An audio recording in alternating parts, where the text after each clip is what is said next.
You tryna pay for my time and peanuts. I look like baklava. Sweet honey dripping layers like I'm baklava. Getting money looking crisp bacon baklava. Or my got dough, philo baklava. Every time they see me, they be on my body baklava. Cause I'm it, make them sick, hot toddy baklava.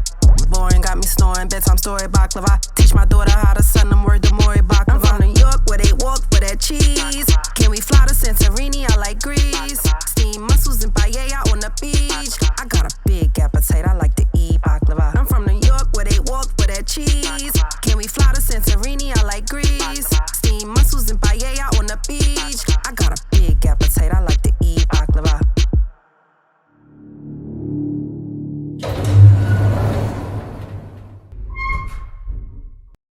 Righteous. How you doing? Good. How are you today? I'm doing just fine. How about yourself? What you said? Partly cloudy but clear? Yeah, I'm feeling partly cloudy but fair. That's my forecast for the day. Hey, and it's so funny because now it's raining, right? That's right. Now it's like really indicative of how we feel because I think we both was just like, oh, same thing on the same frequency with that. So I'm glad you're here. I'm glad to have you. We have been talking a little bit before this, but I'm looking to dive in some more to your mind, tap into you, what you think, and just connect on a deeper level. And that's what sipping the tea is about. Like everybody be like, what's tea? We're going to give them some tea. We also going to give them, we sipping 10th Street today. This is one of my, one of the two blends that I have curated and that I believe in wholeheartedly. 10th Street is for the heart and cocoa is for the soul. So we're going to have some 10th Street. And maybe if we do drink some of this, we might go into cocoa a little bit if we start touching into some soul work. It's a vibe, huh? Yeah, it is. Yeah. It is. And I just want us to be comfortable. We're going to have some hard conversations, I think, for people to accept or digest. So I want to dive in there with you. I think you're the right person for it. So I look forward to answering every question as upfront as possible. Yeah. All right. Let's do it. So one of the things I wanted to start with is, where are you from? I'm born and raised in Brooklyn, New York. Mm. I'm a native New Yorker. Native New Yorker. Yes. Same. Yes. A homegirl. Brooklyn. Mm-hmm. Brookdale Hospital. Born in the same hospital. Ain't that funny? It's like literally born in the same hospital. We're here today. We never knew each other before a couple days ago. That's right. That's right. Yeah. That's right. So the alignment is like, can't make it up. I mean, you could do stuff, but you can't make it up. Absolutely. What was it like, your upbringing? My upbringing, being from, not just from Brooklyn, but being from Brownsville, home of Mike Tyson. Yeah. So it was very rough, coming from a dysfunctional household, coming from an urban community where there wasn't, Black people didn't control the politics in their neighborhoods. We didn't control the hospitals, the educational institutions. It was very dysfunctional, very dangerous, So I literally lived a block away from hell. Yeah. So it wasn't a real good environment for a person to thrive in. Yeah.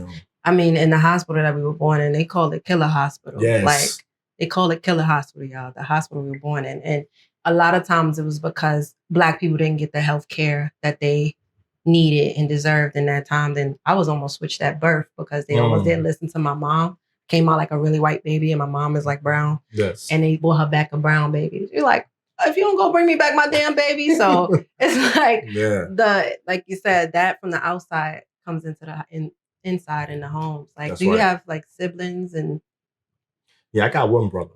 One brother? Yeah, we're 7 years apart. 7 months and 7 years apart.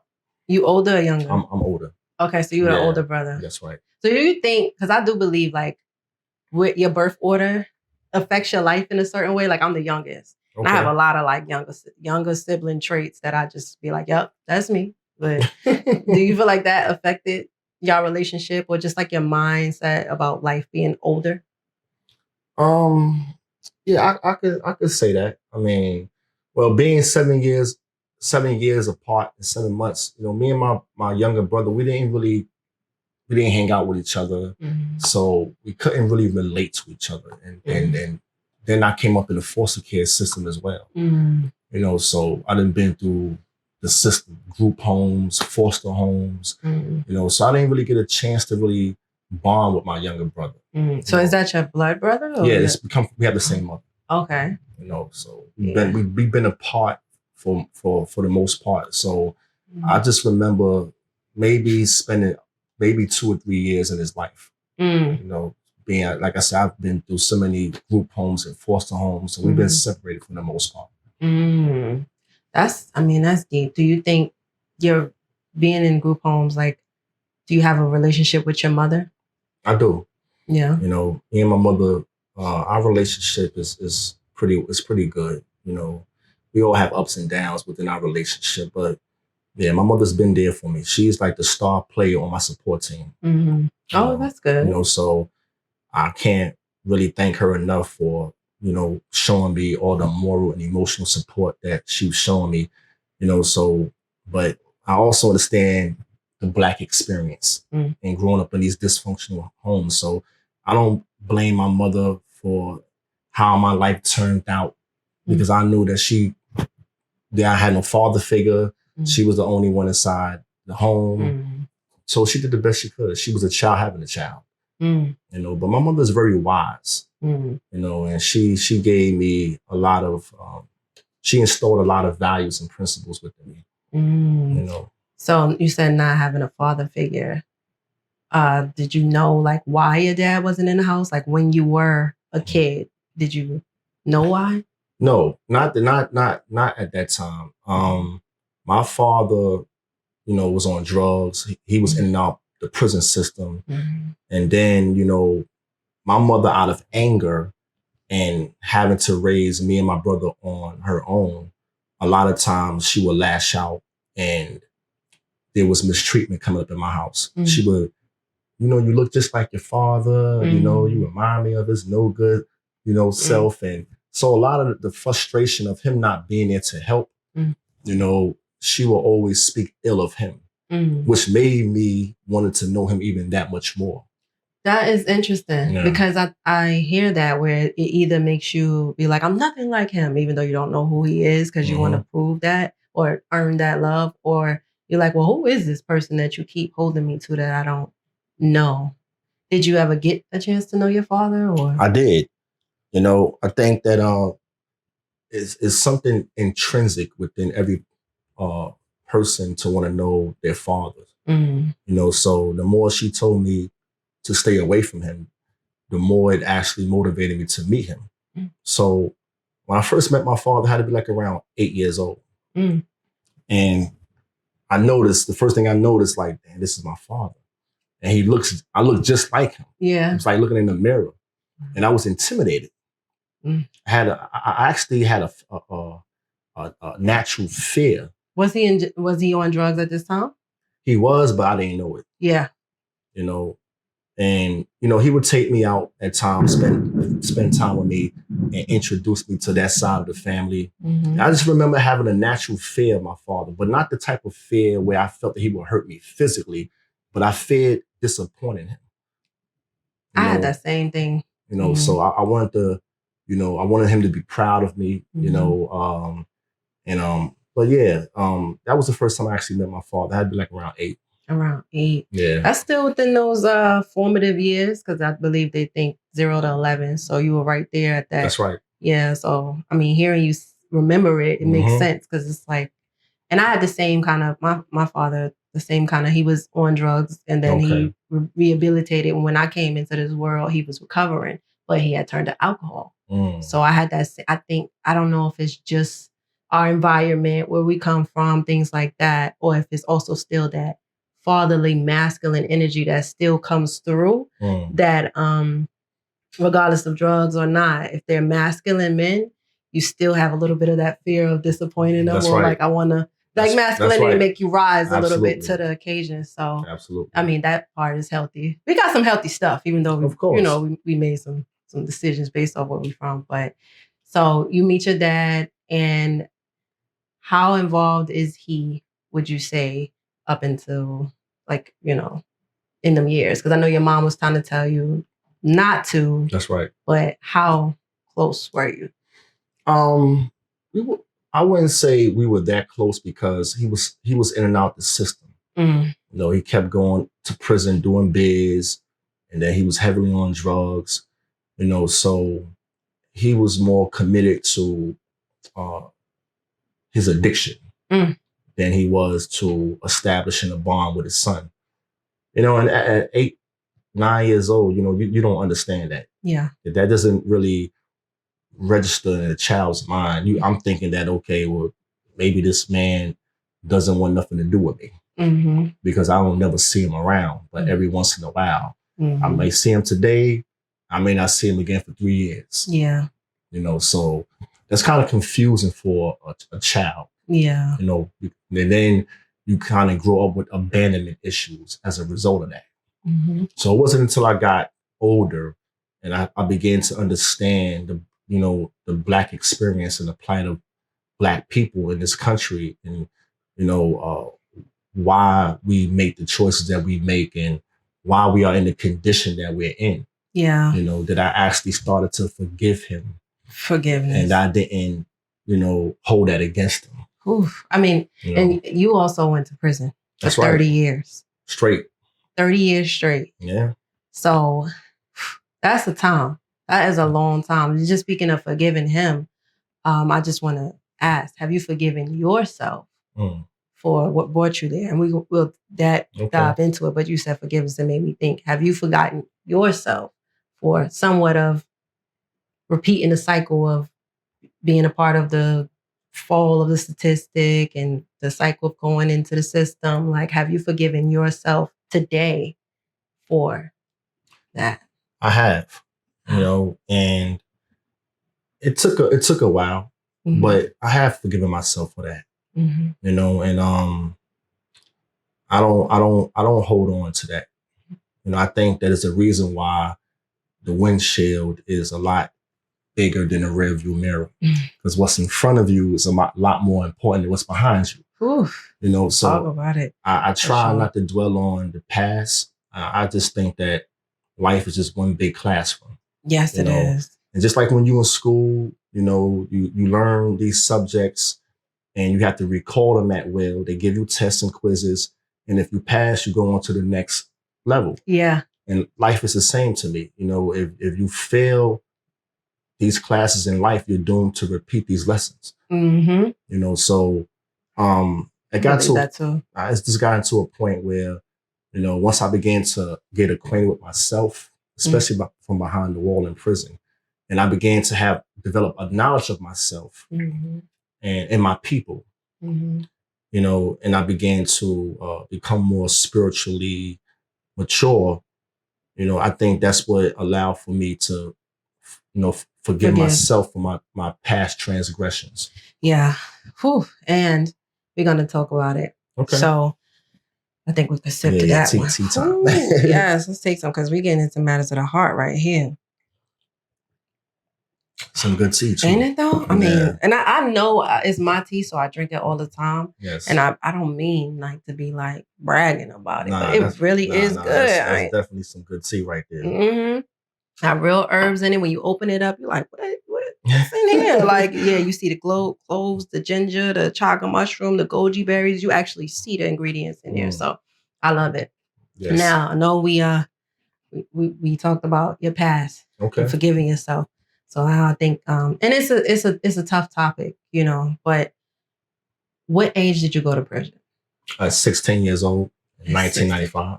So you were 16 when you went to prison and did 30 years. 30 years. Yeah. I think we got to let that, because I know. I mean, it's so interesting today as we're having this conversation. The topic is Karmelo Anthony, a young man who went to prison. I don't know how old he is. I can't remember if he was 17, 18, something like that. But he has 30 plus years for. And what did you go to prison for? First degree murder.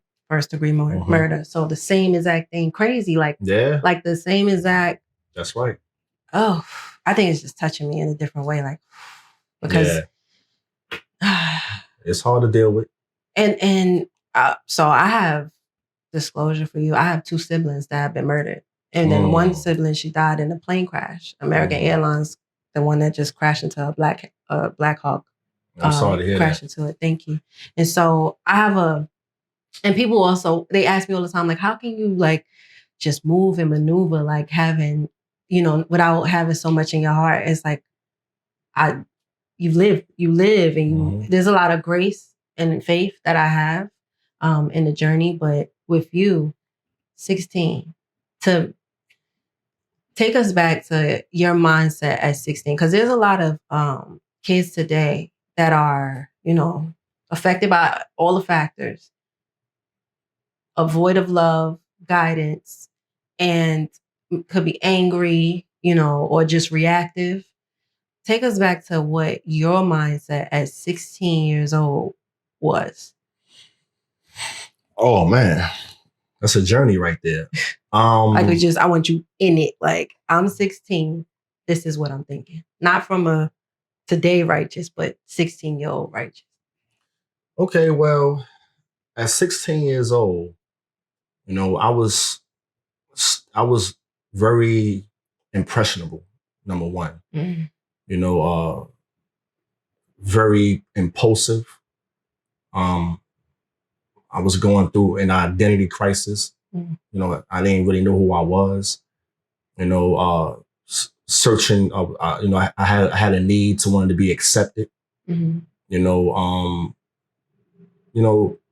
Looking for love, looking for affection. And I wasn't getting that from my household, so I sought that from the streets. And I just remember at that time, I just wanted to, I didn't really have a whole lot of family support. So my main influences at that time were my peers. Just trying to fit in with them, and I just know that was a time, like I said, it was a very impressionable time for me. So I looked at all the pimps. That's what I was going to ask you, like, because a lot of times in the street, when you say peers, like that don't necessarily mean other 16-year-olds. No, nah. So who were your peers at that time? Because people will think that you mean other teenagers. Like, no, in that type of lifestyle, it could be 30-year-olds that are mentally on the same level as you.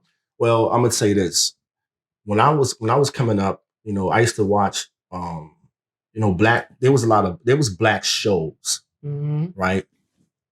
But the way the media portrayed us, black people, we were being portrayed. We didn't have serious roles in Hollywood. A lot of the roles that we played were more like buffoons, comical. We didn't have a lot of serious roles, and we were portrayed as people who had a get over mentality. People that was untrustworthy. So then I started to. I ran into the Cosby Show. Now here you got this doctor, which was Bill. Then you have Claire. She was a lawyer, and it gave a portrayal of black excellence. But when I looked at that show, nothing resembled that in my neighborhood.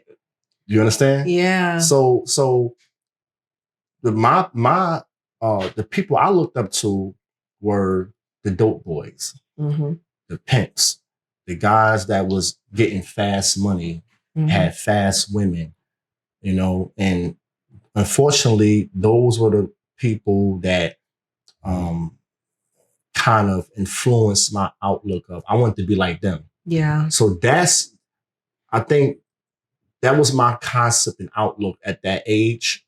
And I think that was the beginning point of me starting a life of criminality by all the people, those type of individuals I was around. It was no really positive influences. Yeah. It was just raw. That's it. Were you selling drugs? Were you pimping? I wasn't pimping, but I never had quite that gift for gab in that respect. But I was, I definitely dibbled and dabbled in the drug game. Okay. Yeah. I mean, and did you do have a son? Yes. Yes. So you had your son before you went to prison? Or? Yeah, my son's mother was pregnant at the time. Okay. Before I actually got arrested. So you had a little bit of gift of gab because you had a woman. Just a little bit. You were 16. And I mean, just coming back to that, like the mindset, you were about to be a father. So here you are, 16. That alone, like never had, before we even get to the murder, you were already about to be a father. That is like a milestone moment as a 16-year-old. That's right. Like when I take myself into just thinking, was she around the same age or? No, actually she was much older than me. She was 24. What? And I stayed with her for maybe 2 months. And we lived together. So, okay, that's another moment. Because 24, you say you ain't have the gift to get that. That's a little player to be with a 24-year-old. But and then a lot again, it's player, but then it's also, so a lot of us believe at the mind hasn't really matured until 25. Okay. That's what some people believe. And that age dynamic, they might say that's predatorial for her on you. Yeah. Would you, not to say no shade. I'm not no shade taking. But just that's just the truth. And a lot of times we don't talk about that. We talk about how young women are preyed on by older men. And I remember that experience where I'm 16 and guys is 25 or whatever trying to talk to me, oh, young, pretty. And it's whew, that uncomfortable. No one talks about the men's experience where you're younger and an older woman is engaging with you. And that's right. Yeah. And you're right. And that is the thing about the Black community and being so much different from a lot of other communities, because our communities doesn't really mirror the morals, values in other communities. Yeah. Unfortunately, that type of behavior was normalized. Yeah. It wasn't unusual to see a guy in his early 20s pull up at a high school and literally bag or have a 16, 17-year-old girl that nowadays we would say, okay, he's sponsoring her. Yeah. Or she's fast. Exactly. Yeah. Or And I don't want to make that seem like it's an excuse, but it's just the reality of that was not something that people even stepped in and be like, don't do that. Don't do not that one. Not they. That's right. They went for it. So you're 16 with a 24-year-old woman about to become a father. That's right. And you commit first-degree murder. Now, how did it happen? All right. So, and it's crazy. Women's intuition is something, because the night that I was actually going to do what I was going to do, and I would say there's nothing more powerful in the universe than a made-up mind. Because when you make your mind up to do something, it's just nothing is going to stop that. It'll take an act of God to stop that. So me and this particular guy, we had a disagreement about a certain drug location that he felt was his. And at the time, I felt it was mine. And we couldn't come to an agreement on that. So my mindset was, the streets groom you to be either a predator or prey.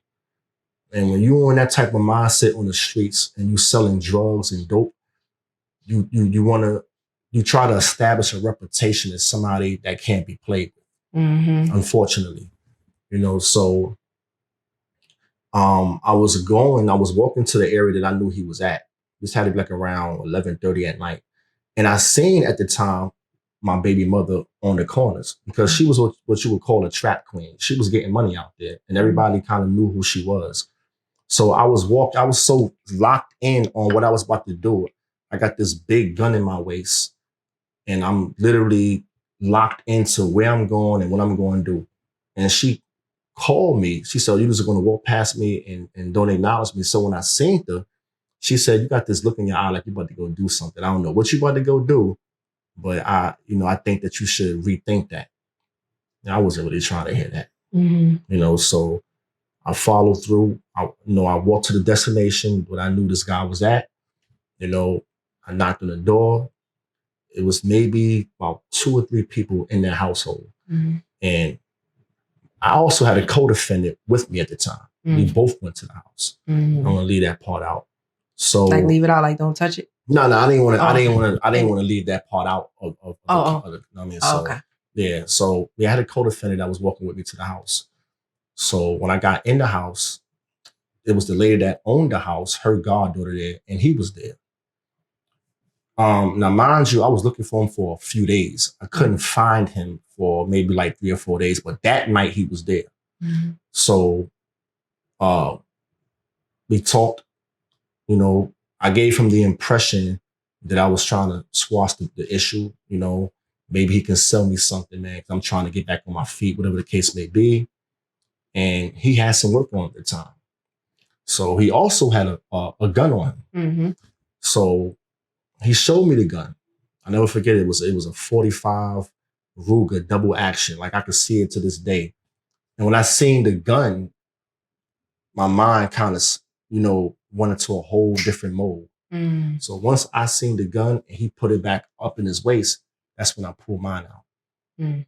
You know, I took everything out of his pocket, the drugs, the money he had on him, you know, and then I said to myself, I can't let this guy walk up out of here because I know what type of dude he is. And if he walk up out of here, then I'm going to have to be out here on the streets watching my back. Mm. So I'm going to get ahead and I'm just going to get ahead and get rid of him. Mm. So I shot him several times. Then my co-defendant came right behind me and shot him as well. Mm. You know, so at that point, you know, we left and went back to New York.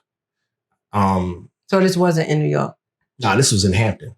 Okay, in Hampton, Virginia? Yeah, in Hampton, Virginia. Oh, so y'all did you drive down from New York? Well, we had somebody actually, that night we had somebody actually drive us back to New York. So when your baby mother saw you and said, you look like you about to go do something, was that in New York?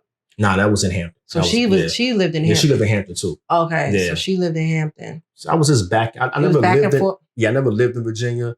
I was just hustling, getting money, and just going back and forth. Everybody, that I-95, everybody know that 95. So you hit the stops. Yeah. I never stayed out here no more than maybe a month and a half, 2 months. Go back up, re-up, come back down. Mm-hmm. And that's pretty much. And did you meet her down there? No, I met her in Hampton. And so in Hampton, you met her in Hampton. And yeah, okay. So she sees you because y'all in the same. She in the vicinity of it. Yeah, she lived like maybe 3 blocks from where this happened. Okay. Yeah, but she was on a known drug area that was notorious at that time. Mm-hmm. So she was out there, you know, doing what she do. Yeah. And he was out there too, but I knew the house that he normally bees in. It was like a house where everybody would go, you know, and do underhanded business, things of that nature. So you just it was the opportunity. When you say he showed you his gun, did he did you feel like like it was posturing, like he did it in a way, or it was like I'm pulling my gun over here and I'm getting my work? Was it? I kind of felt like I didn't see the need for him to back the gun out. So it kind of made me feel threatened. Because you know, like it would be like if you pull it out, you better use it. Yeah. Like that's literally like what people will say. You know, now I mean, people walking around with them and all that, but in those mindsets, that's where if you pull it out, you better use it. Exactly. Is that one of those examples that you would say you felt in that moment? Like he pulled his out, I better use. I gotta pull mine out. I gotta use it because it's somewhat of it's like okay. And then on top, and then just preferencing the murder with all of the fact, like this is a murder that's happening over power, money right now. That's right. And is this somebody you knew his family, didn't know family, nothing, no associated, just straight from the game? Nah, well, he was a New Yorker too. Mm-hmm. You know, he was from Trinidad actually, but he was born and raised in New York. Mm-hmm. And I knew him no more than, like I said, this was a known drug house where people would come and pretty much do all their drug dealings. Mm-hmm. I met him, and because we was both from New York, there was a commonality there. Mm-hmm. He was able to relate on that level. And he was older than me. He had to be like around 27 at the time. Mm-hmm. You know, so we used to smoke weed together, you know, and there was a female that I used to deal with that at one time he was intimate with. Mm-hmm.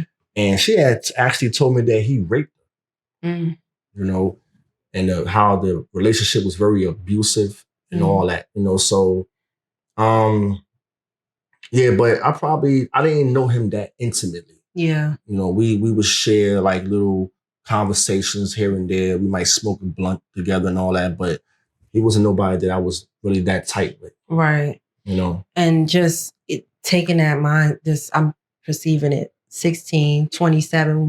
When I said like peers, when you said being influenced by your peers, that's a decade gap in age that y'all are sharing. That's women right. In the same circle, lifestyles. It's like the difference there in the mentality is still somewhat the same, but you're also still younger. So feeling threatened, do you think it was also, did age ever play? Like feeling like he was older, or was it just a situation? All right, y'all, we back with a segment of tea time. We had to refill our tea. It got a little too hot, so we had to get the tea rolling for us. So right now we actually gonna get into some cocoa because we're gonna dive into some of these soul questions. Okay. I'm gonna cycle back a little bit, but we're gonna get a little deep with this. Cocoa is for the soul. What's happened to that? Okay. So before the break, I was asking you, like at 16, you know, you murdering someone that's 27, that age gap. I was asking, do you think that fear kind of came from that age, or was it just the environment or the situation? But it makes me want to still dive into something that we were saying off camera with being 16. A lot of people would think you made that decision from a conscious state. You knew what you was doing, but you also were saying you didn't really see how it could affect you overall. So in that situation, even though your mind was made up, you knew you was going to do this. I guess you could lead with a yes or no. Do you think you really saw the full picture of what you were about to get yourself into in that moment at 16? Absolutely not. Yeah. And I think without, the lack of grace will make us say, regardless, you have consequences to your actions. But at 16, you could really say, or here now, knowing yourself, you could say you did not know what the consequences were to your actions. Can you say that? Yeah, I can say that. Yeah. Or did you think you were going to be exempt from those? Because you, at that time, you have peers you didn't know people to go to jail for murder. It's not, so you knew that going to jail is a consequence, right? Of course. But you didn't think it could be a consequence to you? Well, no, I wouldn't say I didn't think that could be a consequence to me. I just didn't care. Just to be blunt about it, I didn't, at the time, I wasn't thinking about no consequence.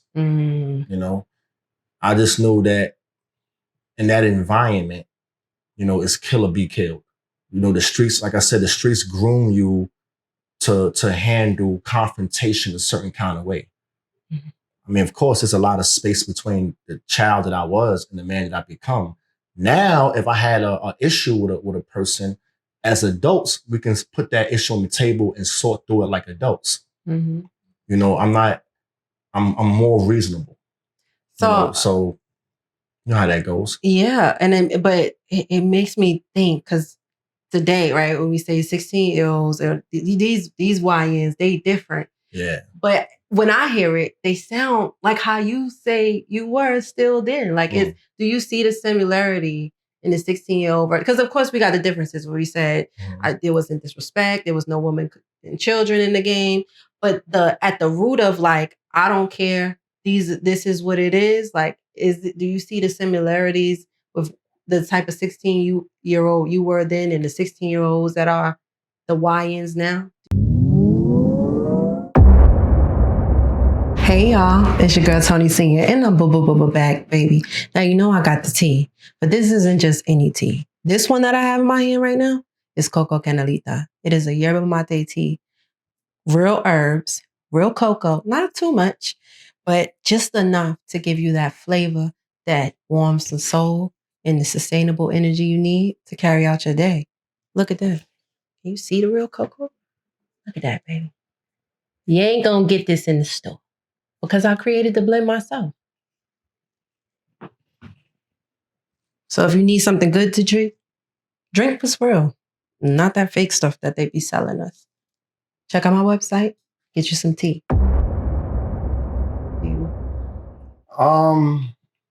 The only similarity I see is in the to be honest, is probably the level of killing. Back then, and I know this may sound crazy for the average rational mind to hear. I'm talking about amongst the criminal community. Okay. How we perceive, certain things. Like when you in prison, guys come through with rape charges. Those type of offenses are frowned upon. Mm-hmm. But you just killed somebody. But that may not be so frowned upon. The way we perceive certain things. A lot of the youngins now, compared to when I was young, the only difference that I actually see is this the level of respect. There was certain boundaries that the youngins in my era had. I'm not saying everybody, because you still had young guys back then that would take your life no matter who's around, but for the most part, there was more boundaries. Like certain things was just off limits. It was just a silent understanding. And then we became no limit soldiers, so ain't no limits. There you go. Like, somebody got to stand on it, because look, we did see a lot of, like you said, you learned a lot of stuff from the culture. And I could say I watched a lot of older people do a bunch of BS too. So it's like and I was in this transition.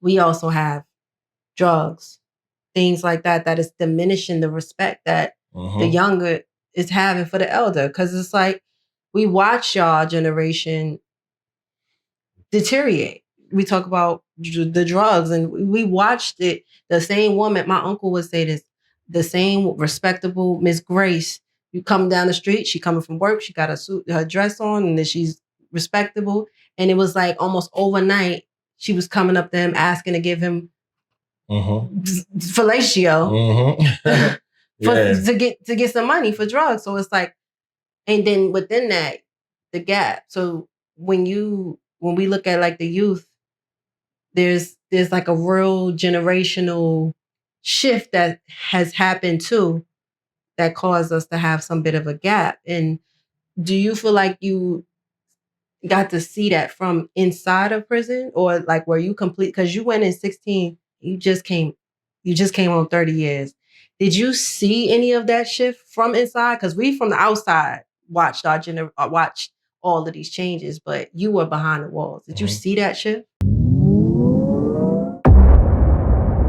All right. So before we took a break, we were talking about how the generational shift, the YNs, all of the cultural kabang going on. We watched it from the outside, but were you able to see the shift on the inside? Absolutely.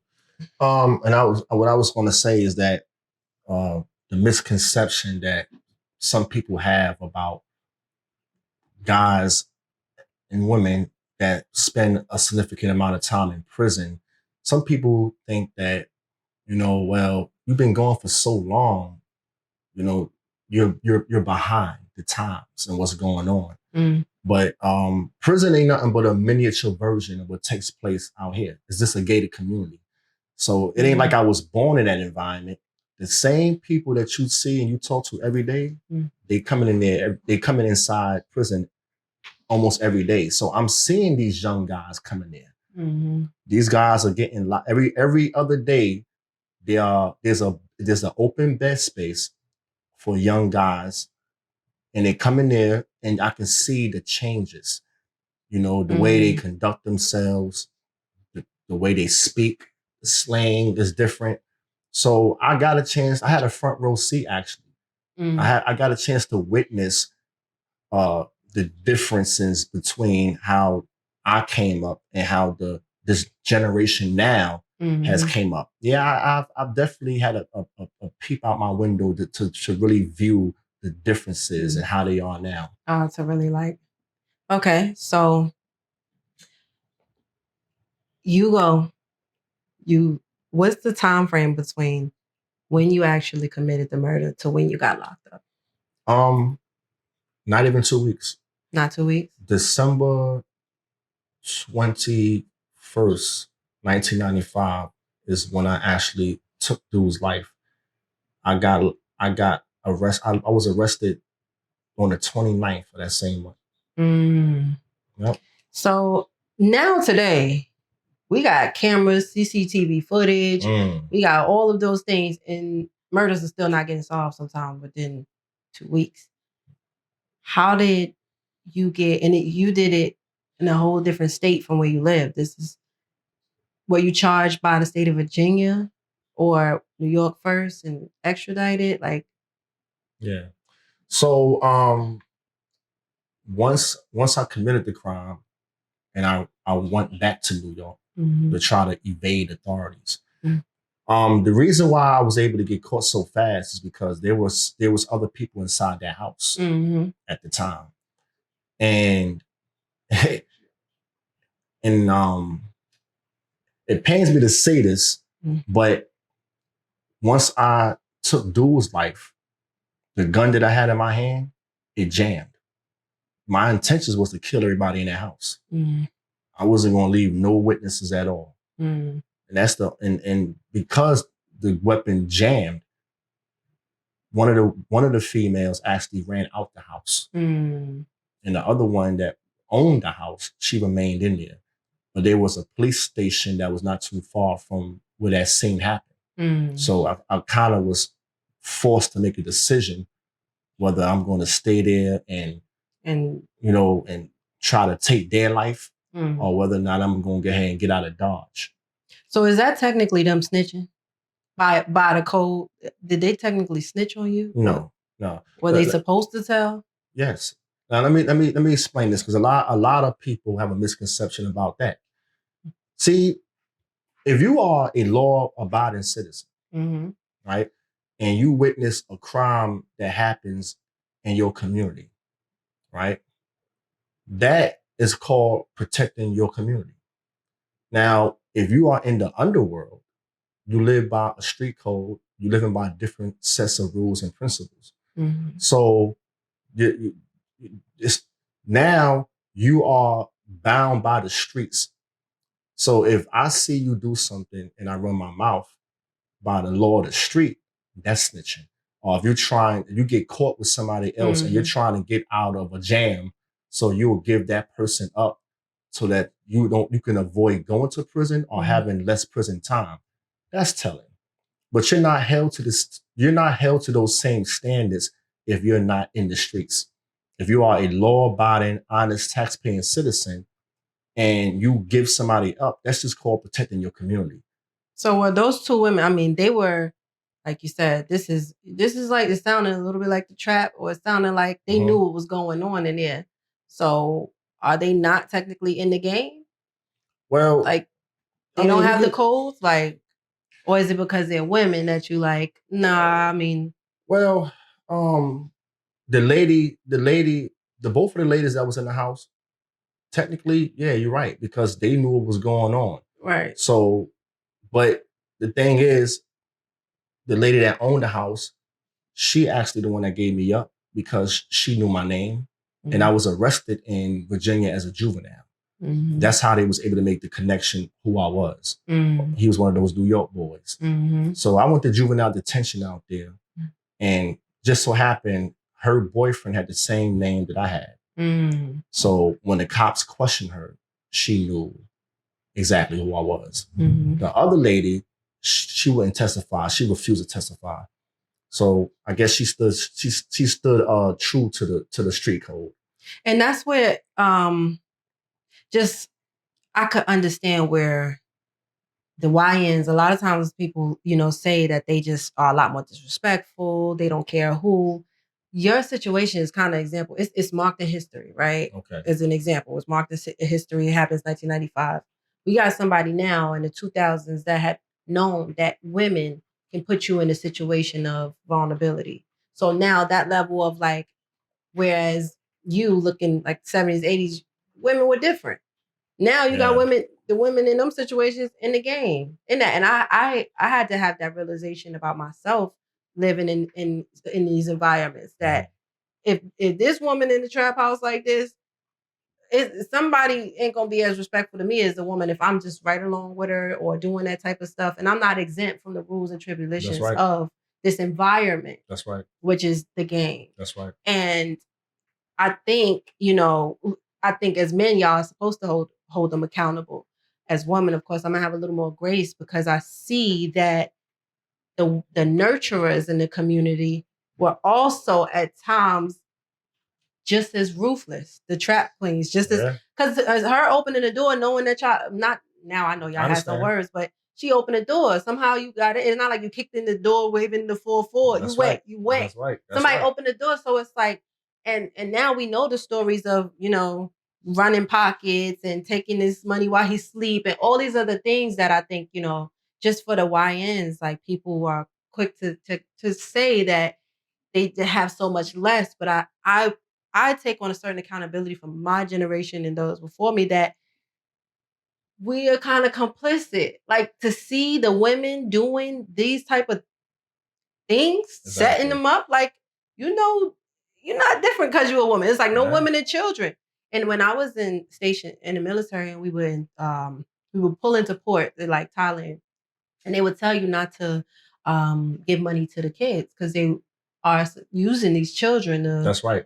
It's like, it's easy for us to say these are the rules, but in certain environments, and we always talk about our community, and a lot of times we get the most demonized. But it is crazy stuff happening in so many other cultures. Of course. Earlier, at early ages too. And it's like we just kind of get the brunt of it because I feel like we do move the culture around the world. Because in them same places, they dancing our music, they singing our songs, everything from happy to joy. So it's something about our energy, something about who we are, but we also have them curses around us too. But the children, are indoctrinated into the crime. The women, it's like no one is exempt. No woman, no child, no man. And so it's like now, it's all involved. That's Everyone's involved. Where some things used to be the crime amongst men, and that was different. But now it's all involved, and even in your situation, there were women involved. And I mean, in that moment, you said you wasn't intended to leave nobody alive. Exactly. Women included. Women included. So were you still like them YNs today that feel like, I mean, technically, you was gonna. Well, let me say this. How y'all doing, man? Listen, this is Righteous Shabazz. I just wanted to let you know real quick, that even though I'm talking to Toni, but I'm actually speaking through her, and if you're a parent who has any kids that's moving in the wrong direction, I would advise you and implore you to, introduce them to me through this camera. But just for, the so-called YNs out there, listen, man, I'm gonna tell you something. I got a big love for y'all because I was that age before and I was a part of that life, man. I just did 30 years in prison, right? And I don't want y'all going down that same path, bro. So all I want to say, man, start showing love to each other, man. Start supporting each other, man. We ain't got to do all the killing, bro. Because prison is real. And I just gave y'all a snippet of what it's like in there. It's 10 times worse than what I've actually given y'all. And I'm not saying that to scare y'all. It's not about that. I'm just saying that out of love for my people and love for y'all younger brothers, I don't want y'all going through that, man. Losing your family. You might got a daughter. You might got a son. Having another man raising your daughter, raising your son. That ain't it, bro. Freedom. That's what's up, man. That prison shit. That's for the birds. So that's all I want to say, man. And like I said, if you want to touch base with me, I'm on Facebook, man. Hit me up, Righteous the Real Shabazz, man. Y'all be easy.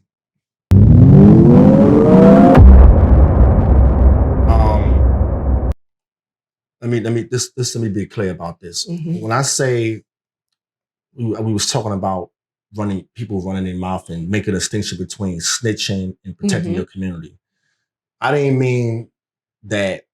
I was just speaking to the women that was in the house. I want to make a distinction between them and law-abiding citizens. Yes. They were not law-abiding citizens. Right. You know? No, but I meant like the youngins who feel like you said, no, back then y'all had certain codes, like no women, no children involved. Okay. But now these YNs don't. It's like, but you also in that moment realize the women involved, so the women, same code. Oh yeah. Yeah, because so is that similar to how they think now? Like everybody involved in this, everybody in the code. Yeah, I would say that it's similar. You know, like you said, people tend to have a little bit more sympathetic towards women, but you know, until they learn how treacherous some women can be. I mean, I know women being locked up for 30 years.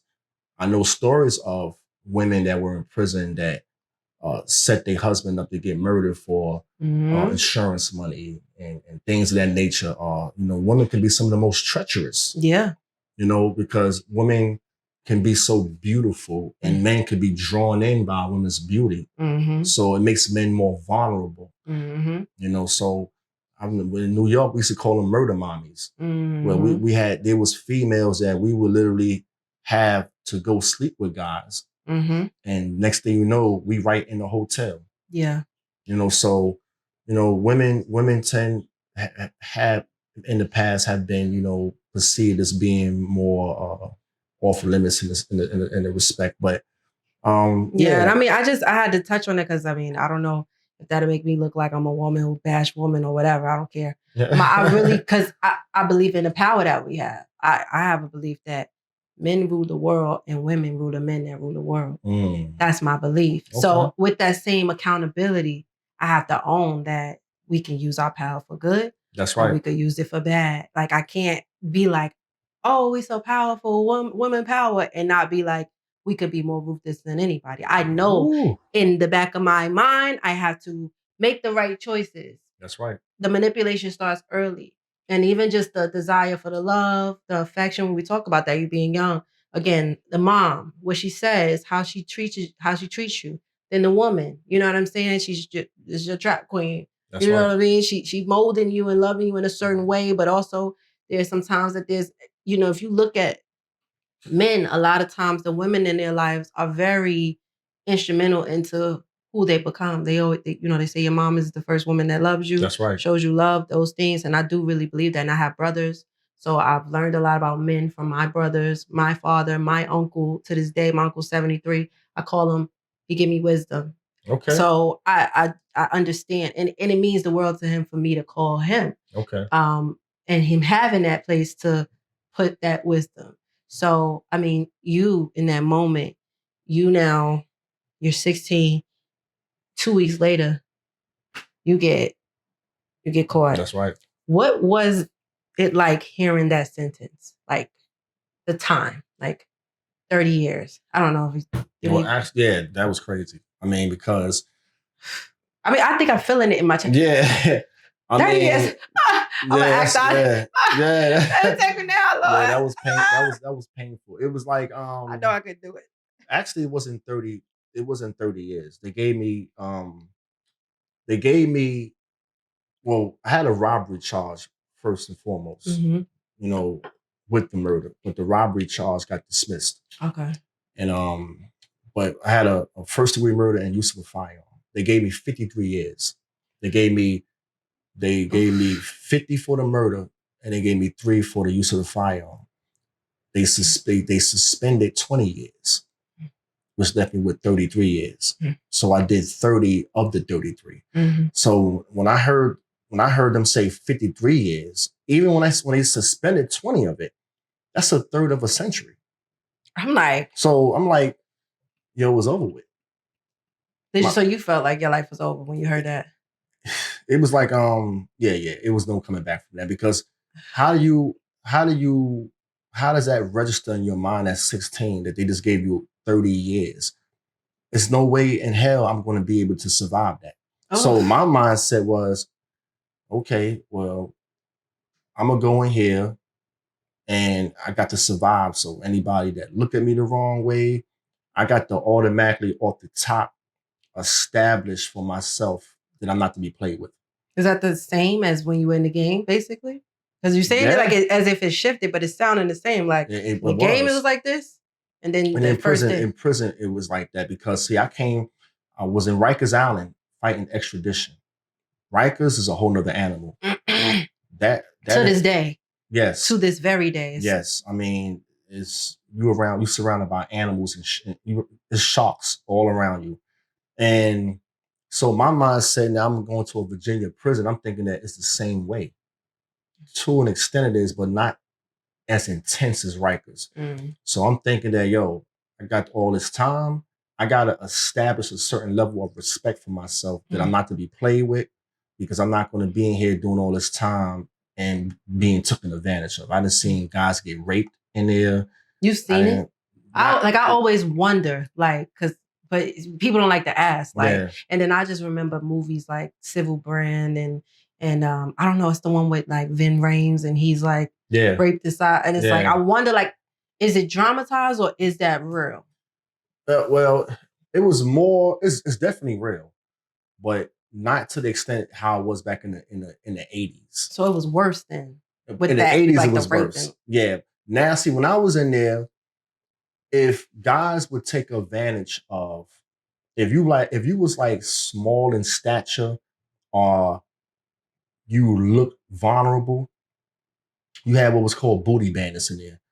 There was guys that preyed on, and they had a preference. They might just like all white boys, or they might just like lighter skinned black dudes. And if you put this guy in a cell with this guy that's known for raping, more than likely that was going to happen. So one day, did the prey know that they were prey? No. God damn. So it's even worse, but everybody else know it, except for them. He don't know it. And everybody just watching like that. Exactly. I'm playing chess one day, right? Me and a friend of mine. And the cell is no more than maybe like 6-7 feet away from me. Mm-hmm. And I know who's in this cell. And I know what he's about.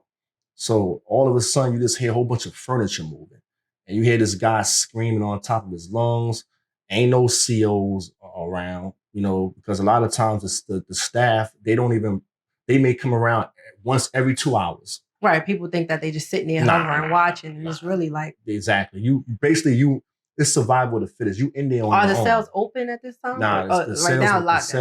Well, they were in the cell and it was locked. Okay. But we was out having, recreation. So why was their cell locked? Their cell was locked because the guy was in there. He locked himself in there with that other guy. They was roommates. Oh, so he locked the cell. He locked the cell in so that he couldn't, and then he put the cut up. Like there's an opening, like there's bars on the cell where you can put like a sheet up or something where nobody can see in it. Mm. So all we hear is a whole bunch of furniture moving and commotion. I know what's going on because I've seen this. I've seen it. I've heard it so many times before. He's screaming. So about 15 minutes later, the other guy comes out the cell and he leaves. And then next thing you know, police rush to the other cell. I don't know, maybe somebody tipped the staff off. So like 10, 15 COs rushed to the other cell. Other guy bleeding from his rectum. They take him, they call the medical units and put him on a gurney. And now you seeing all this stuff all the time. Not sometime. It's common in there. Does it make you desensitized to it? Because like me hearing it, I'm like, but by the time are y'all all desensitized in there? Like, nah, you are. Another booty bandit. Like almost to where how our community, we gonna make jokes. Like another booty bandit. Yeah. Hey, like pretty much. It's like couldn't be me. Like how does that, I mean, because you're 16 when you go in. How does that change your view on sexuality? Like, I mean, I think you're married, you have a baby on the way. We could touch back to that. You have a baby you have a child on the way. You have, family in that. That's your sexuality, your preferences. That's right. Women, yeah. Right. But sexuality is more than just like, all right, I like women, I like men. And then we're gonna come back to that question. Okay. We're gonna take 5. I'm gonna actually put some sugar in my cocoa. Okay. We're gonna be right back, y'all. Okay. I know it's getting hot, right? Hey y'all, this is Righteous Shabazz, perspective and outlook on sexuality. Hey y'all, it's Toni Toni Sr. and I'm back, baby. And I'm sipping with Righteous. And right now we're about to dive in to sexuality. So before we went to break, you said a lot. You said booty bandits, which I heard, but okay, so a part of me is still into entertainment. So even though we're touching serious things, I am very much a part of our culture that believe we make fun of our realities. And I ain't trying to change that. So no offense, but take it how y'all want to. This raw.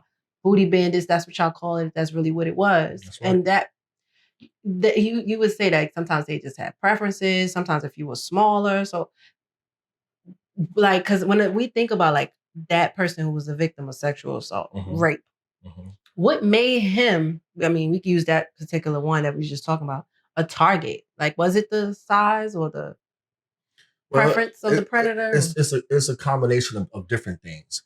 Now, I'm going to tell you something that a lot of these YNs don't know about, right? Walking around with your pants hanging off your ass, that's a prison thing. I've heard that, but I think that's real. That's a real thing. Okay. It started in the penitentiary. I'm explaining to you the root of it. It came from guys in prison that was a way of advertising to other guys that got down like that I get down like that too. So it really was? It's a prison thing. So for a lot of these guys, I believe you because you were there, but I was just like, I wonder if people saying that to just kind of... It's definitely a prison thing. So he came in like he had that mentality? Well, not him specifically, but you have a lot of guys that may wear their clothes a certain kind of way off their behinds.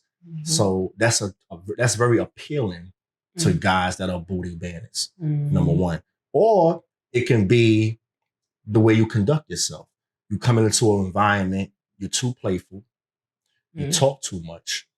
So, when you look at a predator's nature is to size you up. They're looking at all different subtle things about you that may display weakness in his eyes. So if you come in that environment and you're playing too much, you're walking around with your pants hanging off your behind, things like that are, if things like that signal to in the mind of a predator that this is somebody that's easy for the picking. So is that safe to say that some of those things are considered feminine? In the penitentiary, definitely. And this is why a lot of women feel like we the prey. Because like just making that connection that feminine things mean more of that make you more attractive to a predator. That's right. It's like just being, and I would say like growing up in the hood, being feminine made you more of a prey. Like, so I had to like harden myself a little bit or just not speak. The things that I do now as a grown woman, I'm very feminine. I'll serve, I'll say hi, I'll smile because I feel comfortable and confident in my safety. That's right. But that wasn't always the case. And so now you have a prison full of men. And you still see the femininity and the masculinity shifts, and those men who are exhibiting things that are more feminine-like are more likely to be attractive to a predator. That's what you're saying. Targeted by one. That's right. And so we can kind of get back to that, how to survive in it. But I want to talk about that because I'm talking about like the femininity and the masculinity and just how that ties into the sexuality. How did that at 16 shape or mold your viewpoint on sexuality? Like seeing people be raped, was there some people who just came in looking for the booty bandits? Like, yeah, was some guys like, what's that? Because I mean, you got guys walking around with makeup on in there. Like they came in like that, or did they change into that? Some of them came in like that, and some of them was it was made that way. So you seen both? I seen both. That was some of them was turned out and became that way. I mean, I love men, so I'll be like, I understand, girl, that's tea, but no, but real, like that's also traumatic. And is it also true, like some men might have went in, adapted to that lifestyle, homosexuality, and then came out and then like You know what? Heterosexual? That's a subject that's arguable. You got some people that I mean, you got some guys that feel like if you in the penitentiary and you messing with men, you had to be gay use on the streets. Then you got some guys that think that, you know, being that you live in an unnatural environment, it can produce unnatural thinking. And that's something that they probably adapted to when they was in there. You know, so that's kind of arguable. I don't know. You know, now you but then there's also some men that believe you go in there, if you heterosexual, you're gonna be heterosexual through and through. That's yeah, exactly. 30 years, you like, I'm not dealing with no booty bands, I'm not handling all of that. So it's also proof, right? I mean, because if you're not engaging in it, then you can stand and say 30 years. I haven't done any. But if you went in there and did it. Well, I'm gonna tell you this. If you're a woman and you're dealing with a man who has done a significant amount of time, I would advise you to check his background in prison. Because a lot of guys has been locked up 20, 25, 30 years. And I mean, I'm speaking from my own experiences of what I've witnessed in prison. Is you see a lot of guys in that environment, they gay. They gay. I'm just being honest. I'm not saying all of them. No, but yeah. I'm talking about the ones that have done as much time as I've done. Yeah. The guys like myself that's been in there and has done nothing else but maybe had relationships with female staff members. All they doing is beating off to freak magazines and all that. That's the way they satisfy themselves. Those type of guys are few and far between if you've done that much time. That environment right there. So is that what you're saying? That's what you had to do? That's what I had to do. Yeah, you had to do. That's what I had to do. There's some female COs and some female staff. Yeah, I've had you know, a couple of relationships with female staff. You know, see, and that's what I be saying, because like you ain't lose no game now. You like you said, see, I'm a woman, so I don't forget. You said you ain't have the gift of gab, but here you go. You had you an older woman, and then you in there with the COs. Yeah, you give me that you was smooth. At some point, you had to have some type of swag about you. It had to, because can all men get female COs? Do they all got that? Because people just think they all in there getting it, but it's got still like a certain stature of men. The guys that are lucky enough to to generate a relationship with a woman behind the wall, those brothers are few and far between. You know, and usually it's one or two things. He has a lot of money, because you know guys in there they willing, they dealing, they hustling. You know, so and a lot of the staff in there, they don't really have a lot of money. So and you pulling out $1,000, you got more than she do. Yeah. So she looking at you like exactly. You know, so that's attractive to a lot of the females in there. So they making pennies on the dollar.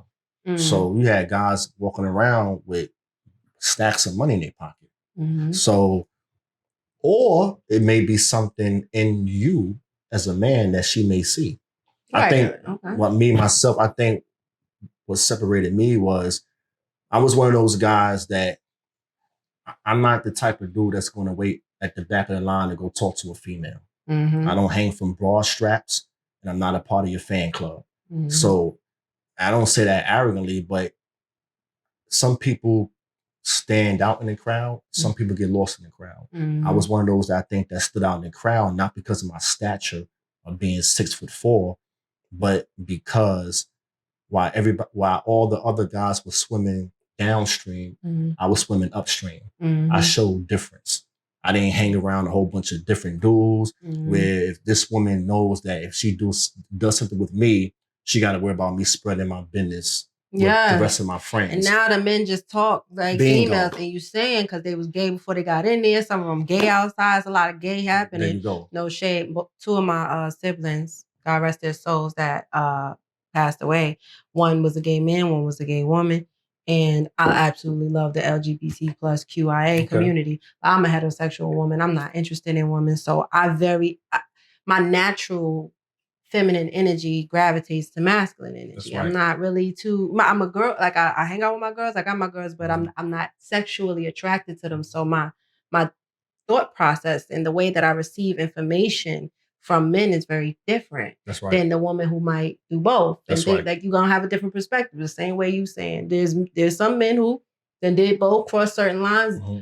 We over here heterosexual. We never did nothing with no other men, no other woman. So this is where that conversation comes from. So only those of us can understand what we're saying. And so and I think that's just true. Even to women, like some people like, how can a woman like a man in prison? Right? Like how could you like what can he do for you? That level of masculinity where you're saying confidence, you're not about to wait. I don't like a sneaky sniper. I'm just be honest. I'm not a woman who like a man who, I've been watching you for a long time. Well, why you ain't say nothing? Because I'm not reading between no lines. I'm not one of those women that's about to be like, oh yeah, me, of course me. But why you took so long? All right, then continue watching. But some women do, and I think that that's more of a feminine thing to do. But you being masculine, assertive, like, hey, that's always going to increase your chances. You're going to have to, you have to deal with some rejection. That's right. But that's just a masculine thing. So you would say coming in, you was masculine, or you were taught by other men as well, like just how to navigate prison, but also just being around other masculine men. Hey y'all, this is the blueprint from Righteous Shabazz on surviving prison. It gets real and the tea is hot. So we're talking about survival, right? Mm-hmm. Yeah, I mean, I just, I have perfected the art of being friendly without making friends. Mm. Like I built a ring of fire around myself that kept certain elements away. I was taught, from the elders, like I said, not the older guys, because there's a difference between being an elder and an older guy. Mm-hmm. A lot of the elders would tell me, look, bro, we got a lot of time in here, 16. So I'm going to give you the blueprint on how to do this time. You're going to run into problems because you're not going to be in the penitentiary for that long and nobody's going to try you. Mm-hmm. But I'm going to give you something, man, that's going to lessen your chances of having to deal with a lot of problems with these guys. Mm-hmm. Number one, stop running your mouth. So when you got in there, were you, or did they just kind of like, no, they don't run your mouth? Well, at first, I was 16, so I still had that playful energy. But I did it around my inner circle. Right. Stop being so friendly, man. Because, say less than necessary. Because when you talk too much, people are looking at that and they sizing you up. Mm-hmm. When you don't speak, what that does is it keeps people off guard. Mm-hmm. They don't know how to take you. And people are people are naturally gregarious. We're social creatures by nature. So if you're around somebody and you very rarely saying anything, it makes people kind of feel uncomfortable. Mm-hmm. They don't really know where you're coming from. Mm-hmm. People are less likely to try you if they don't know where you're coming from. But I think that's very similar to out here in society. Mm-hmm. It's the same concept. And I think it kind of circles back to your point of like the misconception of prison is that you can't adapt to society.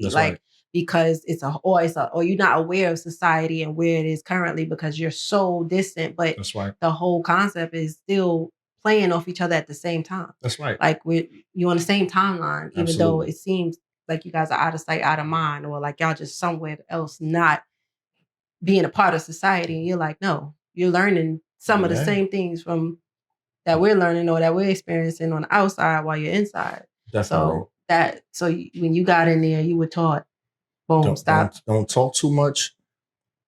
Don't talk behind people's back. Mm. And you don't have to worry about it getting no gossip. No gossip. We say no scuttlebutt. None of that gossip stuff. Yeah. Pay your bills. Don't borrow. Don't get comfortable with borrowing things from people. But if you feel like you must, pay your bills on time. Mm-hmm. Stay away from the gambling table. Mm-hmm. A lot of blood gets shed behind playing poker. Mm. And I've seen a lot of dudes get their head knocked off behind that poker table. Mm-hmm. Stay away from that gambling stuff, man. Mm-hmm. Stay away from homosexuality. Mm-hmm. A lot of people that got killed and got hurt behind messing with boys. Mm. I've seen a lot of that. I want to pause on that for a second because my brother who was murdered, he was homosexual. Mm-hmm. And the guy that murdered him was homosexual and he wasn't comfortable in his sexuality. Okay. So, like the detective scene, we didn't see it because I couldn't watch it, but he preyed on a homosexual man, my brother, because he liked it, but he couldn't like really accept that part of himself. Okay. Like, and it was like, I gotta do this because I like this urge, but now because he was a serial killer, so he also went on to kill a girl, and he killed his own grandmother. Like this guy was all the way off. Just to preference that, because it's not just a homosexual man that was a target, but just that homosexuality. I'm talking about from my family. Like, dang, my brother was comfortable in his sexuality. He wasn't flamboyant. Okay, he was hardworking, multiple jobs. Like, we always knew you was gonna be gay. Like, Kyle, when you gonna come out? But when we would ask him, he'd be like, mind your fucking business. Like, that's how we talk. Like, mind your business. Like, but he paid his bills, didn't do too much, but just that, like being a victim of his own sexuality from someone who was not homosexual. Like, at least on the surface, like you the closet homosexual, you the download, exactly. You're not comfortable with even. So it's like, when you taught that, like, don't get involved in it. If you're not even homosexual, it's more what they say. This is not what you're doing. Don't let is it more like the lust of like, I really need to have some sex? Or is it like then they say, if you're not a homosexual, because I'm pretty sure if you're already homosexual, how we going to really tell you not to be? Okay, so what he meant by that was, he wasn't telling me, what he meant by that is, there's a lot of, in prison, there's a lot of violence that comes from dealing with homosexuality. Meaning, like, I'm gonna give you an example. One day I was coming out the building to the rec yard, right? And there was a guy, I ain't gonna say no names, but he had dreads. He was known for pushing the knives. He was known for stabbing people. He had a reputation for being violent. He also messed with boys. He liked men. So he's seen this particular gay person who was flamboyant with another guy. So he pulled up on the guy with the other guy's boy with a big ass blade in his hand and asked the guy, "Are you willing to die for this boy?"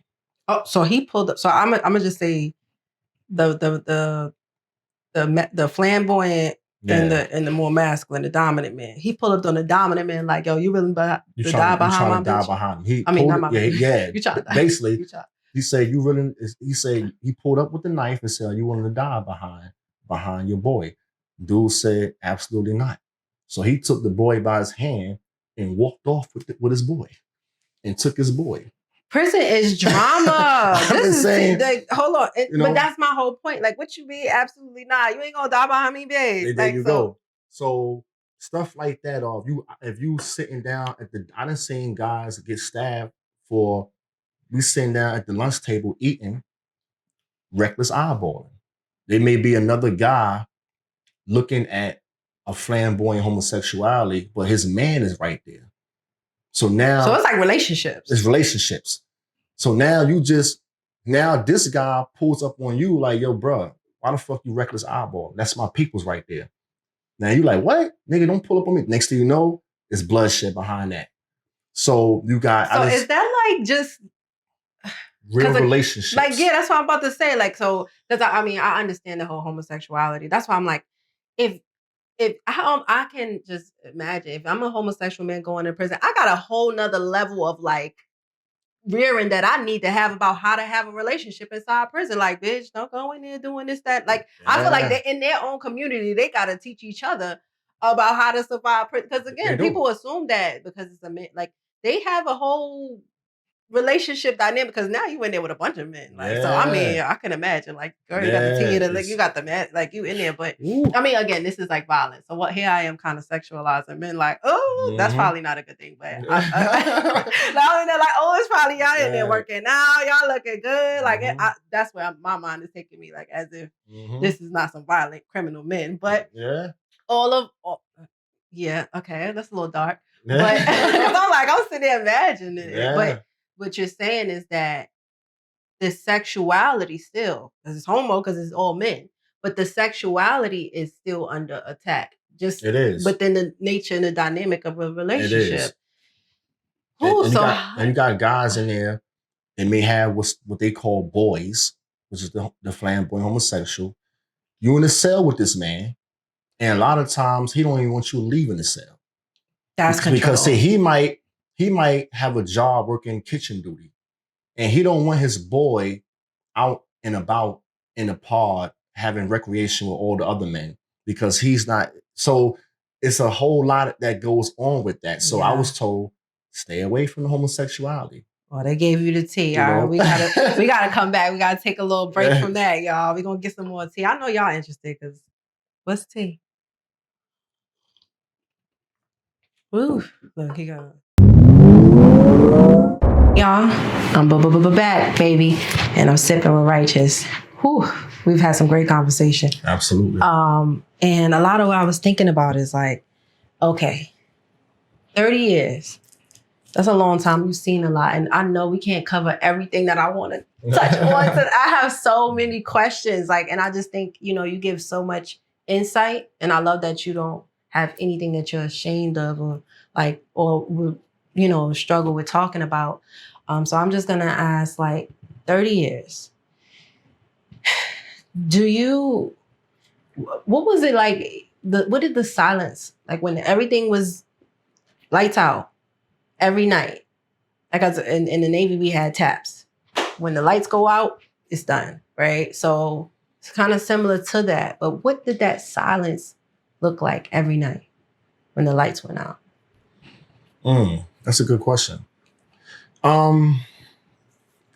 me, in the wee hours of the night, when I couldn't hear anything else but my own thoughts, I think that's when I did my best. I did a lot of contemplating on and reflecting, on where I went wrong at, just everything. I thought about a lot of different things, where would I be at had I not got locked up? What state of mind would I be in had I never been incarcerated? Or I thought about different relationships. I often went down memory lane. I reminisce about a lot of my past experiences with childhood friends and, because in prison, it's like you live in a time warp because a lot of the people that I grew up with, even as kids, my last memory of them were still at 15 and 16. So they grown now with children, they might have been married, they got a life that I don't know nothing about because I haven't been in contact with them since I've been in prison. So I just do a lot of contemplating on my past, my future, what I'm going to do if I make it out. Notice I didn't say what I'm going to do when I make it out because in that environment, it's so unpredictable. I had a co-defendant. The guy that I told you that killed dude with me, his cell partner ended up killing him. Wow. So of that 50-50 statistic of dying in, you literally was only the 50 that got out, 50 that died. There you go. Whew. And he also was one of the ones that testified against me, that contributed to me getting the 33 years. So yeah, at nighttime, I did a lot of thinking. And a lot of people in prison avoid that.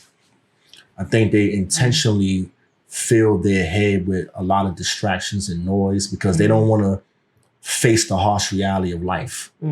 So it's easier to just put some music on, let that take me out to sleep.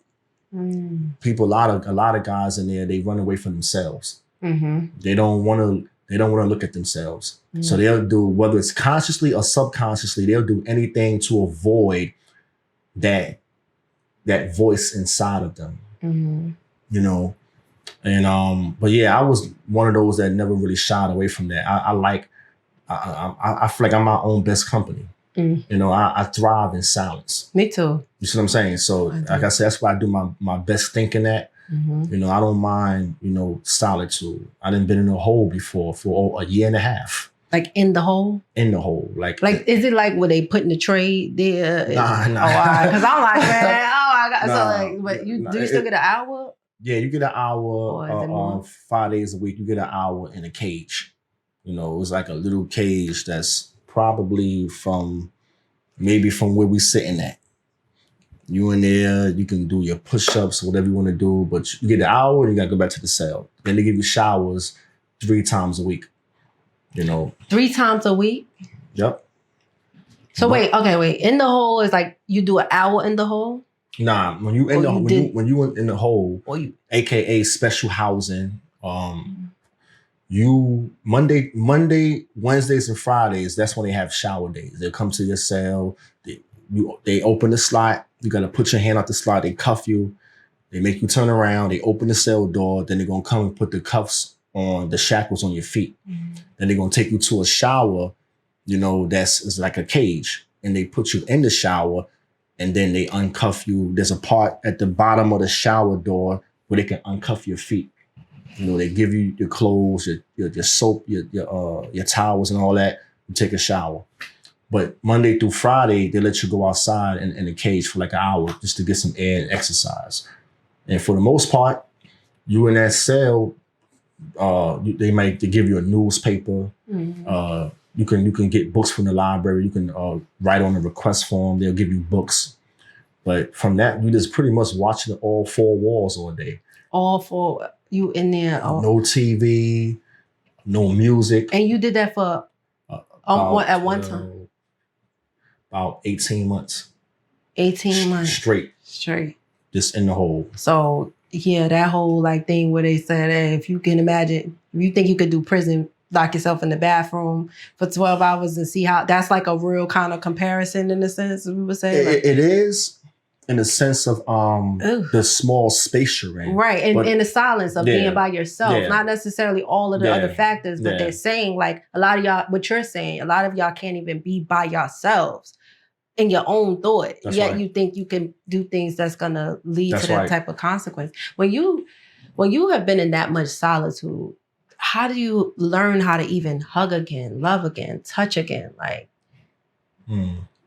because I mean, I can imagine that's something that's something I feel like people are socially awkward, even amongst men and women who ain't never been to prison. Some men don't even, like, you don't even know how to hold me, touch me, without, you know, a woman.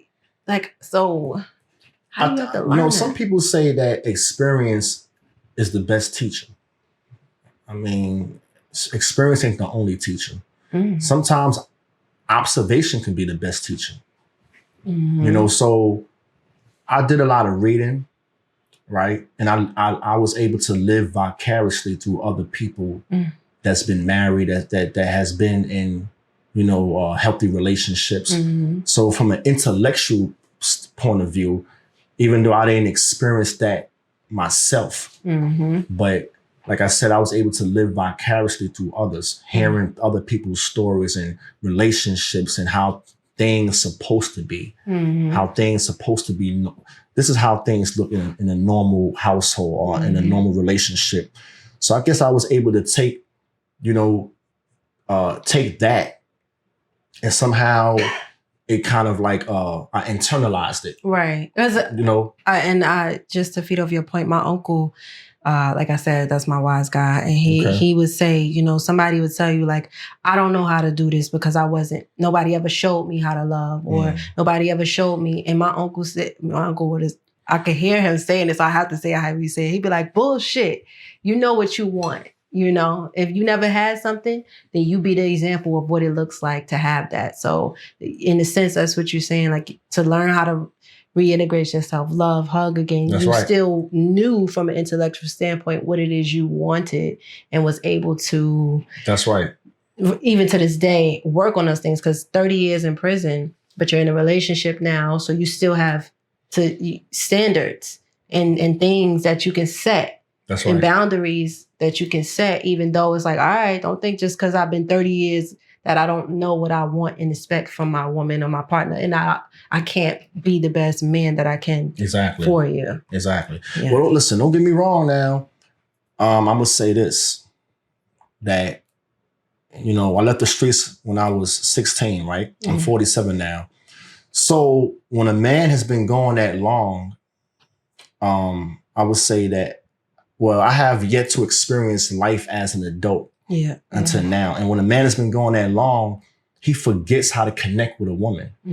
You know, when you ask me about delving into the mind of a woman, the only time I've got a chance to see that is by reading Essence magazines and watching soap operas. You know, and so it's safe to say you it's like, see, we be misunderstood too. Everybody would be misunderstood. You know, so don't get me wrong. Like I said,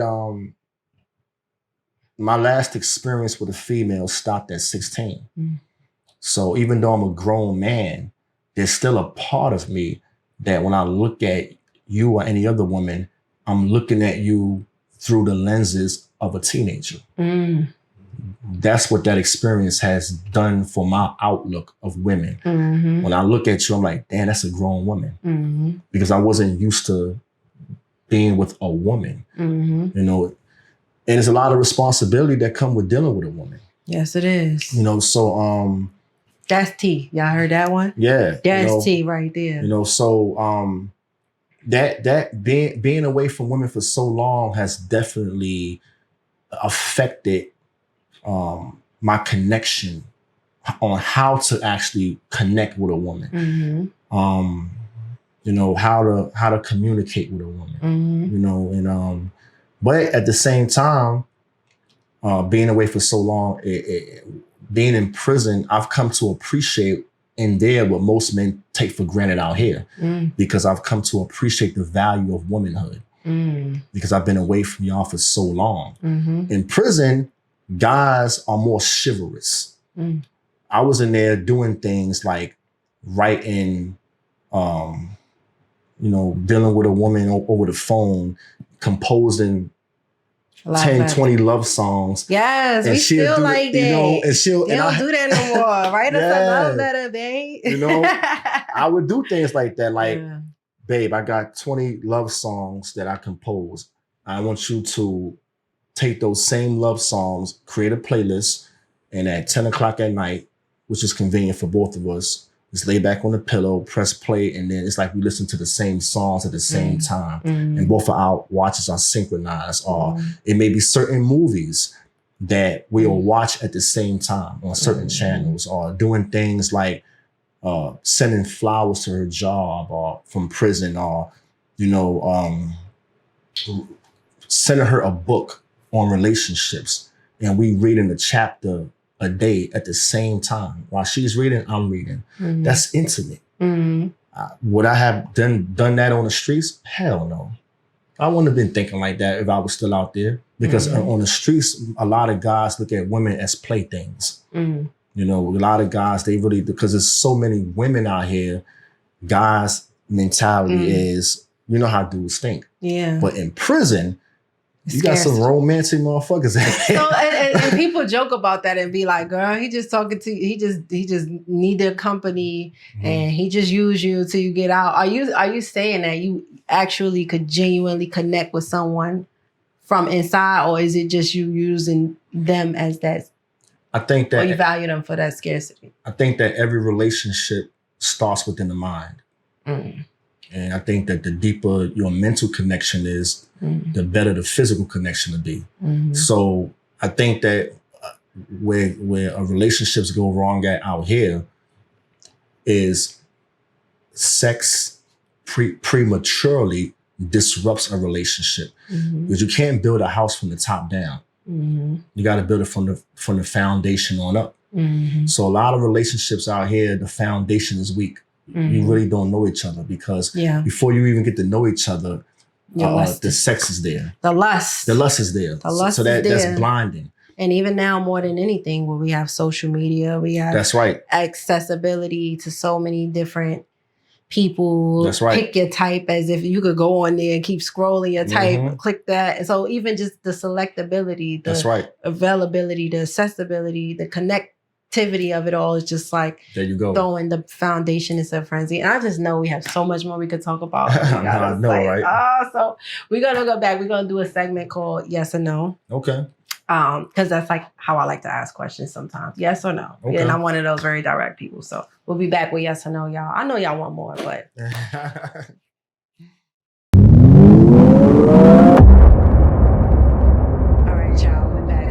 Yes and no segment.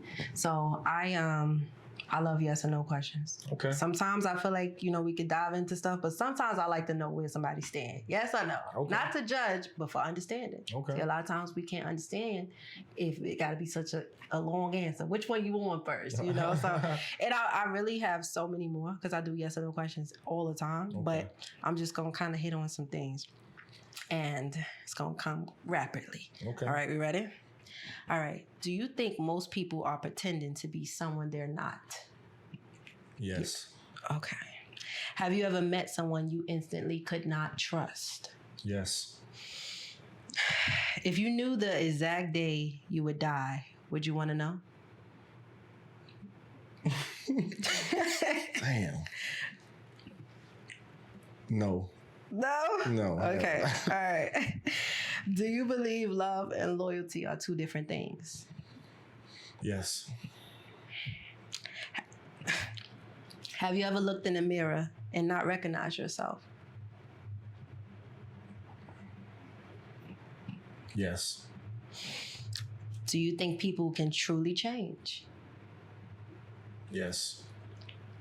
Have you ever envied someone you loved? No.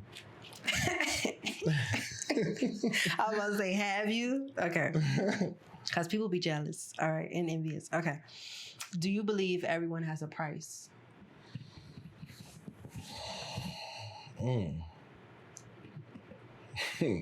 That's a good question. Do you believe everyone has a price? And I put that one in there for a reason. Not some people. Everyone has a price. I do. That's bold, Righteous. That's bold. Okay. Would you erase your worst mistake if it changed who you are today? No. Have you ever lied to protect your image?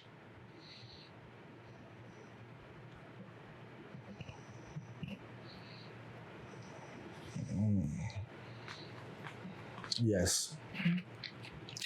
Do you think silence can be more harmful than honesty?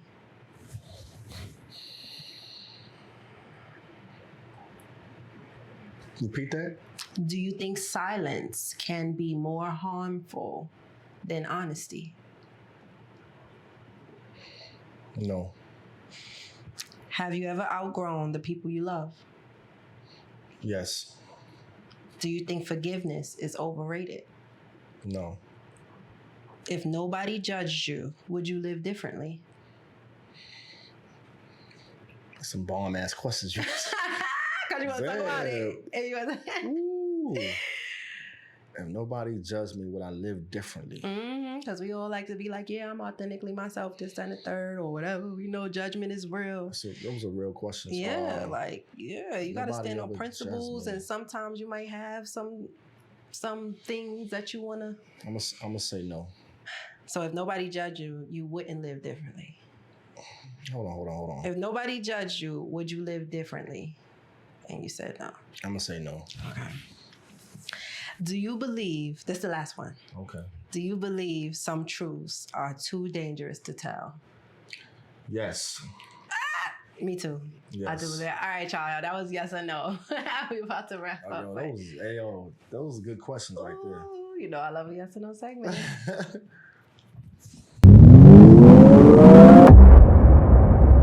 Y'all, it's Toni and I'm back, baby. And I've been sipping with Righteous. And we have to wrap it up. We still got more tea, literally. But I gotta wrap it up. So, all right. I really hope we get to do this again, like, because I have so much more that we could talk about. Like, we could talk off camera, just naturally, and I just love being able to have conversations organically. So I guess I have to limit it to these couple, but I do wonder, again, you have been in prison for 30 years. You've seen so much. You know, I think that some people would even think that at this point, what could scare you? You know, what can you be afraid of having seen? And you made it out, you know? But what scares you more if you had to choose? Because you're still fresh out. What scares you more, prison or freedom? Like going back to prison, not like your time, because you already made that, you know, but... Definitely prison. Going back again scares you more than being... Yes. Mm-hmm. You know, nothing is more to me. Freedom is easy for me because this is my natural habitat.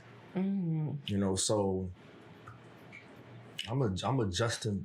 I think I'm adjusting fairly well. Mm-hmm. You know, so I mean, I got a job working for the city. I'm in college. I just bought me a car. Mm-hmm. I've only been out 8 months. Mm-hmm. There's got a lot of people out here that's been on the streets for 3 decades and haven't even accomplished that yet. Mm-hmm. So I mean, I'm in my natural element. Mm-hmm. So I'm more so afraid of going back. You know, if I had to choose between the two, you know, that is not an environment that nobody wants to be in. Trust me. You know, so I would say going back. Yeah, and I would ask that because, you know, some people do struggle to adjust to the freedom. Like, really, the only thing I remember when I was separating from the military, one of my mentors, I call him my guru. He's still like a peer, but he mentored me through my transition, saying the only limit that you're going to have is yourself and your mind. That's right. And a lot of times people don't believe that because we have all the other social aspects, like we said, the system, what we have in our culture. We believe all of those things construct us and confine us within itself. But, that's right. You know, you still would rather be up against that than prison and going back to something that for 30 years you've mastered because you made it on the other side, regardless to how you look at it. You still would choose. Absolutely. Mm-hmm. No question about it. So, I mean, for the young people, because I'm sure there's so much that you teach the youth. I know you're active with the youth. What's something that you want the young people to understand, like the true cost of, I could say one decision, but yeah. As far as the youth, I would say, you know, it's nothing more important than, you know, being your authentic self, man. And I think that it's a lot of people struggle with being themselves, and they try to put on and be something that they're really not. It takes a lot of strength to be yourself. And as far as the youth out here nowadays, I just want to, this is a message that I think I would want to leave. Like I do not associate realness with aggression. You know, don't be somebody that feels like in order to be considered real, that you got to, somebody got to roll out the red carpet for you, or when you come through, somebody got to salute you, or you got to be oozing with machismo. You got to be all this macho thing. You can be humble, yet your character can still command respect. You understand? And I know because I've been in prison for 30 years. And in 30 years, I probably had no more than 3 or 4 fights in them 30 years. Never owned a knife. You know, that's rare. Because I knew how to conduct myself. There's nothing wrong with saying, yo, excuse me, brother. You know, my bad. I apologize. Respect carries you a long way, man. You know, and I think that you never want to discriminate when it comes to respect. The same respect that you give to the elephant, you want to give to the ant. You want to be respectful, man. And you don't, like I said, you don't have to always be aggressive and think that that's the only way that you're going to get respect. That's going to lead you somewhere that you don't want to be, either dead or in prison, man. I'm telling you, prison is not a good environment, man. When you're away from women, when you're away from eating foods you want to eat, you got somebody always telling you what to do. You know, it's a very harsh environment, man. And one bad decision can cost you your whole entire life, man. Then you got to think about what that's going to do to your mother, to your loved ones, to your sister, and your daughter, your son.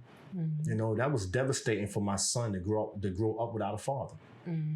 I didn't get a chance to instill values and principles, teach him integrity, teach him how to process his emotions as a man.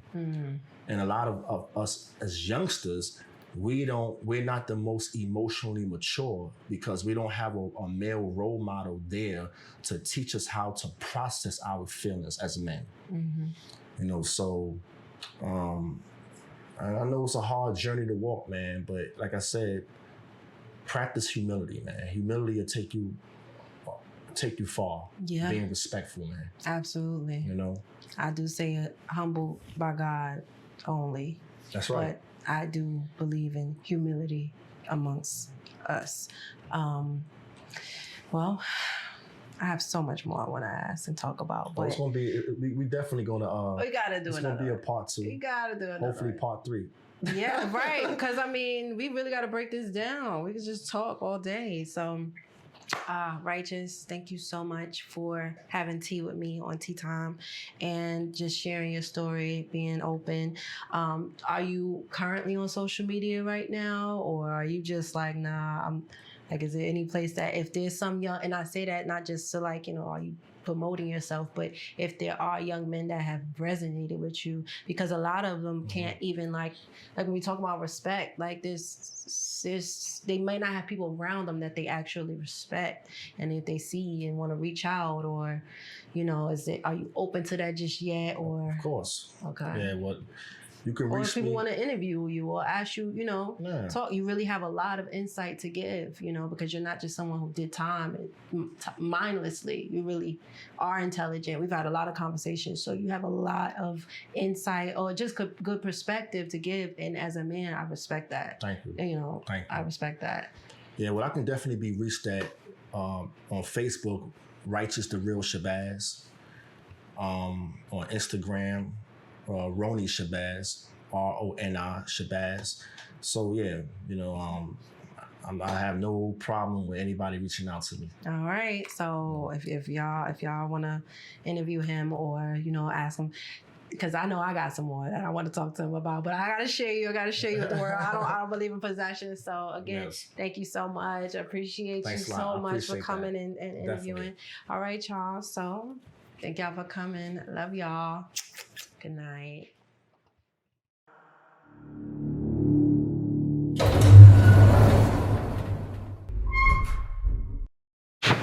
Hey, hello, everybody.